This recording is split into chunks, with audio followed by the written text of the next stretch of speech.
Okay, अब quantization and encoding क्या होती है? कहता है कि जो सैम्पलिंग है वो तो सीरीज ऑफ इम्पल्सेस होती है, सीरीज ऑफ पल्सेस होती है विद एम्पलीट्यूड, ठीक है, ऑफ वैल्यूज़ बिटवीन, मतलब डिफरेंट वोल्टेज वैल्यूज़ की हम पल्सेस बनाते हैं। पल्सेस मुराद की जो भी हम लाइंस लगा रहे थे इस तरीके से अपने ग्राफ पे ना सिग्नल को रिप्रेजेंट करने के लिए मुख्तलिफ। ओके, कहता है कि infinite set with non integral values not suitable for encoding. कहता है कि जब हम इस तरीके से सैम्पलिंग करते हैं तो हमारे पास इन्फिनिट वैल्यूज़ आ जाती हैं, क्योंकि जो हमने पढ़ा था कि जो एनालॉग सिग्नल होता है, जो डिजिटल सिग्नल होता है उसको हम एक एनालॉग कंपोजिट सिग्नल भी बोल सकते हैं। ओके, तो इन्फिनिट सेट आ जाता है जब हमारे पास वैल्यूज़ का, तो उसको वो सूटेबल नहीं है इनकोडिंग के लिए, ठीक है। इनकोडिंग कैसे करेंगे हम इन्फिनिट वैल्यूज़ की? तो क्वांटाइज करते हैं हम। क्वांटाइज क्या करते हैं कि हम उनको सर्टेन लेवल्स तक लिमिट कर देते हैं इन सिंपल वर्ड्स। they वो quantize the sampling output into certain level based on the range, ठीक है, ऑफ एम्पलीट्यूड्स। जो हमारे पास जितने भी एम्पलीट्यूड्स की रेंज है मखसूस, मतलब हम उसको लिमिटेड कर देते हैं। इन infinite set of non integral values को हम लिमिटेड इंटीग्रल वैल्यूज़ में कन्वर्ट करते हैं। अभी कैसे करते हैं हम इसको देखते हैं, और और ये हम इसके मुताबिक करते हैं कि हमें कितनी एक्यूरेसी ज़रूरत है। Okay, from sample to quantity, ये सारी इसकी डिटेल लिखी हुई है, और ये भी हम इससे भी देख लेते हैं ग्राफ से भी। तो हम सबसे पहले देखते हैं कि हमारे पास 8 क्वांटाइजेशन कोड्स हैं। ये क्वांटाइजेशन कोड्स हमने यूज़ करने हैं, ये वाले जो 8 कोड्स हैं ये हमने यूज़ करने हैं अपनी बाइनरी जनरेट करने के लिए। अब 8 क्यों ज़रूरत पड़ेंगे? क्योंकि हम 3 बिट पर सैम्पल के हिसाब से डाटा जो है वो जनरेट करेंगे अपना। तो सबसे पहले क्या है कि ये जो डॉट्स हैं ये आपका सिग्नल होगा कुछ इस तरीके से, एनालॉग सिग्नल जिसके हमने सैम्पल किया हुआ है कुछ इस तरीके से। तो उसको हमने सैम्पल किया हुआ है और डिफरेंट वोल्टेजेस को, डिफरेंट एम्पलीट्यूड्स को एज वोल्टेज यहाँ पे लिखा हुआ है, एज इंटीजर्स लिखा हुआ है, ठीक है। तो हमने उसके बाद क्या किया कि हमने नॉर्मलाइज्ड पैम वैल्यूज़ जनरेट किए हैं। ये कौन करता है? ये आपका ये जो सर्किट है बेसिकली क्वांटाइजेशन वाला, यहाँ पे इनकोडर के अंदर ये काम करता है सारे। तो ये पैम वैल्यूज़ जनरेट करेगा इस एक एक वैल्यूज़ के अगेंस्ट, ठीक है। फिर उसके बाद नॉर्मलाइज क्वांटाइज्ड वैल्यू जनरेट होती हैं इन वैल्यूज़ के अगेंस्ट, ये वैल्यूज़। और फिर उसके बाद हम नॉर्मलाइज्ड एरर निकालते हैं। एरर कैसे निकलता है कि ये जो नॉर्मलाइज क्वांटाइज्ड वैल्यू हैं इनमें से इनको सब्ट्रैक्ट करते हैं एक एक करके, तो हम देख सकते हैं हमारे पास एरर वाली जो वैल्यूज़ हैं अब आ जाती हैं। अब इन एरर की वैल्यूज़ की बेस पे हम अपना क्वांटाइजेशन कोड जो है वो चूज़ करते हैं। क्वांटाइजेशन कोड चूज़ करने के बाद हम क्या करते हैं कि हम क्या बोलते हैं उसको, अपनी बाइनरी जनरेट करते हैं। तो 2 को हम बाइनरी में कैसे लिखते हैं? 0 1 0, 5 को कैसे लिखते हैं? 1 0 0, इस तरीके से इस केस में। फिर हमारा फाइनली ये जो डाटा था ये इस फॉर्म में क्या है उसमें कन्वर्ट हो जाता है डिजिटल में। ओके, अब डिकोडिंग साइड पे क्या होता है कि डिकोडिंग साइड पे ये होता है कि अगर हम देखें तो यहाँ पे हमें डिजिटल डाटा मिल रहा है। डिजिटल डाटा सबसे पहले इस वाले जो है इसके पास आता है सर्किट के पास, जो कि making and connecting the samples को का काम करता है, ठीक है। ये सैम्पल्स बनाता है और उनको कनेक्ट करता है। तो ये जो सर्किट है कनेक्ट सैम्पल्स वाला, ये क्या जनरेट करके देता है? ये वाला स्टेयर के सिग्नल, स्टेयर के सिग्नल जनरेट करता है। ये स्टेयर के सिग्नल फिर उसके बाद जाता है एक लो पास फिल्टर से। ये भी एक सर्किट है जो क्या करता है कि लोअर फ्रीक्वेंसीज़ को गुजरने देता है और हायर फ्रीक्वेंसीज़ को ब्लॉक करता है। फिर इससे एंड पे रिजल्ट पे हमें क्या मिल जाता है? हमारा एनालॉग सिग्नल। ये पहले भी मैं एक दफ़ा ट्राई कर रहा था, इस वजह से ये लाइंस एक्स्ट्रा भी कुछ लगी हुई थी, इनको इग्नोर करें। ओके, अब इसमें हमें 3 चीज़ों का ख्याल रखना होता है। एक हमारा जो नाइक्रोस्टेट है, ठीक है, कि वो सही होना चाहिए। मतलब ट्वाइस हम जब सैम्पलिंग करें पहले इनकोडिंग साइड पे, तो हम twice the frequency of our signal, ठीक है, हमारे सिग्नल की जितनी फ्रीक्वेंसी थी उसकी डबल फ्रीक्वेंसी पे सैम्पलिंग करें। फिर ये है कि हमारे पास इतने क्वांटाइजेशन लेवल्स होने चाहिए, जो कि हमने देखे थे 8 थे हमारे पीछे उतने होने चाहिए, जिसके मतलब इतने इनफ होने चाहिए कि हम अपने सिग्नल को सही तरीके से रिप्रेजेंट कर सकें।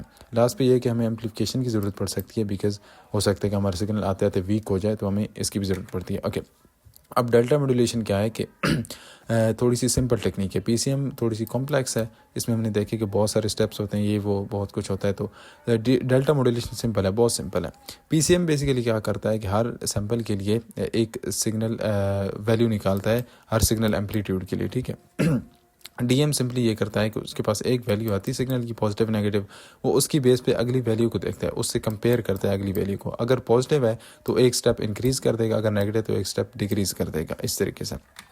ओके, तो यहाँ पे हम देखते हैं कि हमारा जो सिग्नल था एनालॉग कुछ इस फॉर्म में था, ये जो रेड लाइन की फॉर्म में है। और डिजिटल सिग्नल उसकी सैम्पलिंग कैसे हुई है कि सबसे पहले यहाँ पे कोई वैल्यू थी, ठीक है, जितनी वोल्टेज भी थी। उसके बाद जब अगली वोल्टेज आई तो हमारे जो डेल्टा मॉड्यूलेशन थी उसने इस वैल्यू को यानी यहाँ पे जो एम्पलीट्यूड की वैल्यू, तो इसको इस वैल्यू से जब कंपेयर किया तो उसको पता चला कि ये वैल्यू इंक्रीज़ हुई है, तो सिंपली बस इंक्रीज़ में गई तो उसने 1 जनरेट कर दिया। फिर जब ये वैल्यू आई थी इसको इससे कंपेयर किया तो उसने फिर देखा है कि वैल्यू इंक्रीज़ हुई है, तो उसने फिर से 1 जनरेट कर दिया। इसी सीक्वेंस में करते करते करते करते यहाँ पे जब वो आया था इस वैल्यू से जब उसने इस वाली वैल्यू को कंपेयर किया है तो उसको पता चला कि ये डिक्रीज़ हुई, तो उसने 0 जनरेट कर दिया, फिर डिक्रीज़ हुई, फिर 0 जनरेट कर दिया, करते करते इस तरीके से जहाँ तक आया। फिर यहाँ पे देखा कि फिर एम्पलीट्यूड की वैल्यू इंक्रीज़ हो रही थी, तो उसने फिर से 1 जनरेट करने शुरू कर दिया, 1 जनरेट करने शुरू कर दिया, इस तरीके से। लेकिन ये हम अगर देखें तो फिक्स्ड स्टेप्स में इंक्रीज़ करता है। फिर आगे एक एक और इसकी टाइप होती है डीएम की, उसमें ये चीज़ भी हमारी सॉल्व हो जाती है बहरहाल। तो यहाँ पे हम देखते हैं कि कैसे ये इसकी सारी प्रोसेस होती है। तो सबसे पहले आपके पास एनालॉग सिग्नल होता है जो कि डीएम के मॉड्यूलेटर के पास जाता है। मॉड्यूलेटर में 3 कंपोनेंट्स होते हैं मेन, एक कंपैरेटर होता है, स्टेयरकेस मेकर होता है और डिले यूनिट होता है। सिंपली होता यह है कि इसके पास एक एक सैंपल आता जाएगा, ये सैंपल की बेस पे यहाँ पे बिट भी जनरेट होती जाएगी और वो सैंपल स्टेयरकेस मेकर के पास भी आएगा। स्टेयरकेस मेकर क्या करेगा कि उस जो वैल्यू आई है उसकी बेस पे हमारा स्टेयरकेस सिग्नल जो है वो जनरेट करता है, जैसे कि हमने पीछे देखा है। फिर उसके बाद ये वैल्यू जो है इसको देता है डिले यूनिट को। डिले यूनिट उसको होल्ड करके रखता है इतने टाइम के लिए कि कंपैरेटर उसको कंपेयर कर ले नेक्स्ट आने वाली वैल्यू से। फिर उस नेक्स्ट वैल्यू जब आती है उसकी बेस पर फिर यहाँ पे अगली बिट जनरेट होती है और वो वैल्यू फिर इसके पास आती है, स्टेयरकेस मेकर के पास। इसी तरीके से सिंपल साइकिल में चीज़ें चलती रहती है और एंड पे हमारे पास डिजिटल जो है बिट ऑफ स्ट्रीम जो है वो स्ट्रीम ऑफ बिट्स जो है हमारे पास आ जाती है आउटपुट में। ओके सिंपली हो ये रहा है कि अगर एम्पलीट्यूड की वैल्यू ऊपर जा रही है, ठीक है, तो स्टेयरकेस में एक स्टेप ऐड कर दो, अगर नीचे जा रही है तो स्टेयरकेस में एक स्टेप नीचे कर दो, बस। ओके अब डी मॉड्यूलेटर में क्या होता है, उसी तरीके से 3 कंपोनेंट हैं, बस यहाँ पे कंपैरेटर के बजाय एक लो पास फिल्टर होता है। लो पास फिल्टर को हम पहले ही देख चुके हैं, ये हायर फ्रिक्वेंसीज़ को क्या करता है, इग्नोर करता है और लोअर फ्रिक्वेंसी को गुजरने देता है, ठीक है। बेसिकली सिग्नल को हमारे को स्मूथ बनाता है, इसका मेन काम होता है हमारे सिग्नल को स्मूदन करना। अच्छा, डी मॉड्यूलेटर में चीज़ें उल्टी होती हैं, तो सबसे पहले डिजिटल डाटा स्टेयरकेस मेकर के पास आएगा। स्टेयरकेस मेकर की बेस पे फिर हम अपना जो है उस स्टेयरकेस मेकर के स्टेयरकेस सिग्नल को, जैसे जो हमारा इस फॉर्म में सिग्नल होता है, उसको हम इस लो पास फिल्टर से गुजारते हैं, उसकी बेस पे फिर हमारा एनालॉग सिग्नल जनरेट होता है।